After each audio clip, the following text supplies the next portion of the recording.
క్షుల్లకంగా survey జరిపి శాసనసభలో చర్చించి శాసనసభలో తీర్మానం చేశారు. అన్ని పార్టీలు కూడా మద్దతు ఇవ్వడం అనేది జరిగింది. తర్వాత గవర్నర్ గారికి కేంద్ర ప్రభుత్వానికి పంపించారు.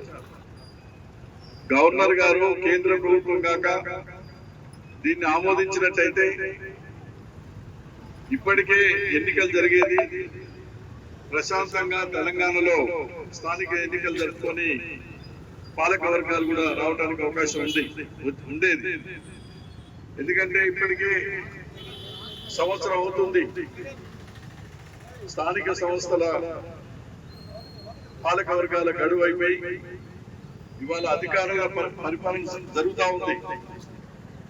ఏ గ్రామానికి పోయినా ఏ టౌన్కి పోయినా కూడా అధికారుల పరిపాలనలో సమస్యలు పరిష్కారం కావటం లేదు.